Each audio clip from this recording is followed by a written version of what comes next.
I will continue to maintain this extreme level of surprise with how the YouTube algorithm somehow manages to put a video on the homepage or in search or wherever, or just play it up next that essentially you need to see, and or at least I needed to see. So I just got done watching Sharing the Journey, which I've never seen this channel before, ever. And I was intrigued. I was curious. These are uh, these strategies when creating clickable thumbnails and titles is the idea of creating something familiar but intriguing. And therefore, when I saw a thumbnail that included a familiar face, but by a unfamiliar channel name or content creator, the face was familiar and the creator was intriguing. Their story was intriguing. The view count of this video, the time that had elapsed since it had been uploaded, and then to compare that to the subscriber count of this channel and previous videos, which is very telling if you look at the videos on Sharing the Journey to really kind of piece together what YouTube and the algorithm essentially wants people to watch and wants people to see, but that's besides the point. What was shared in this video was extremely helpful, extremely valuable. And it ended up in me joining a live stream that I had no idea was even going on, and being a part of something that I think is just great. I think it's just good, you know? But be that as it may, this creator sharing this team, granted the video I watched was of, let's just say, one half of the family, and the live stream was the total team. But in this video, it was an honest explanation, a very thorough explanation of how we got started, the royal we, and how things progressed, and ultimately how things have ended, or at least have changed in this process of growing and waking up. And I'm kind of curious as to where this is going to go, not specifically from Sharing the Journey, but from more people out there, because I don't think that this is just by chance. I don't think this is just a trend. I don't think this is just leveraging a very popular search term or keyword for clicks and views. I think that there's more to this from the standpoint of there being substantial evidence to prove that the information that you have received or been provided, the content that you were consuming, the lies that you were believing are ultimately, proven to be false and untrue. And I'm just wondering, will more people catch on, or will more people continue to be tricked? And it's not just with any one particular YouTube content creator, it's in general, because this problem exists on YouTube far beyond one channel. This problem exists on YouTube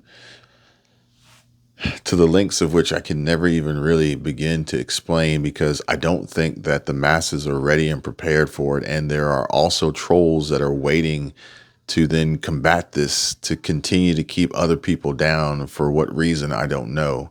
But then if we go on to TikTok or Twitter, then it just gets exponentially worse, and Instagram as well. And at the end of the day, we live in a world where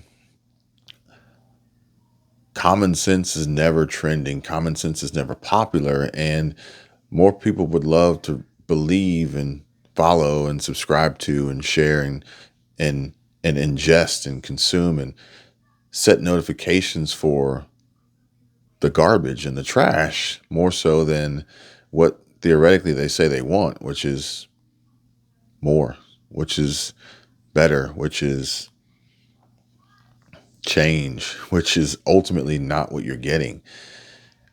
And whatever your stance or position is on YouTube and monetization and earning revenue is almost irrelevant because it's available.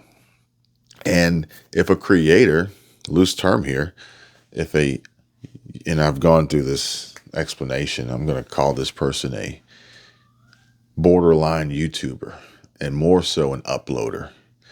And YouTube has provided this opportunity, and they're taking advantage of it. Now, granted, I don't think it's the most meaningful or efficient or effective way of doing it, but they are nonetheless. And if their living expenses are relatively low, then the return on the investment that they're putting in could quite possibly be worth it. But in addition to that, what's the point?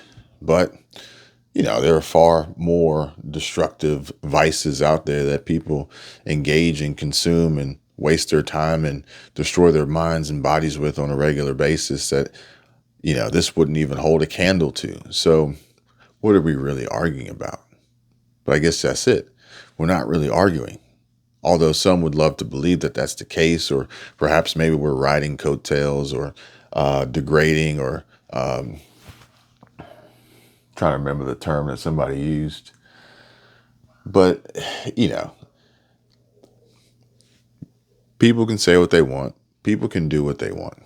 But I'm very happy and pleased to see that some people are actually paying attention and some people are actually taking steps and actions to try and help other people to avoid possible catastrophes and disasters by following within, the footsteps of those who are ultimately misleading them. Whereas it's crazy because the people who are not and who are trying to help, ultimately they, carry the greatest burden because everything that they're saying or we're saying or I'm saying or those people are saying that is essentially the truth and theoretically helpful is so foreign in comparison to what others have heard. Now we sound like the liars. We sound like the grifters. These words and terms are like unreal. And I don't even know how many of them are coming from real people or how many are coming from trolls or bots or AI or chat bots or whatever it may be for the sole purpose of trying to keep us away and keep us at bay and keep us silent so that the masses continue to be dumbed down and weakened by those who continue to exploit the platform for the reach and the impressions and the viral nature of the garbage and trash that they share. Although to each their own, some people do enjoy mindless and monotonous content that literally provides no value besides a getaway, a mental disconnect or a fantasy of some sort. And I get that. I understand that. So to quote,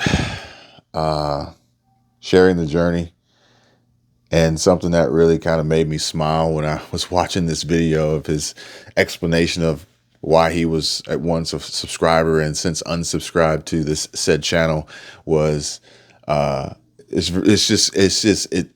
it's crazy to see and hear and know and realize the reach that people have on this platform in real life and in this virtual life, as I know they're not the same, but to hear someone say that they watch Squirrel Tribe and they say, you do you, well, it just cracked me up. And it was amazing. And I can understand and see why people watch. And I also can understand why more people should watch, because this channel in particular, sharing their journey, they're sharing more than that. And they're sharing this relationship and this bond that I think more people need to see and less of the garbage and trash that they're being bombarded with, 10 to 15 to 20 times a day. Thanks. Thanks for that.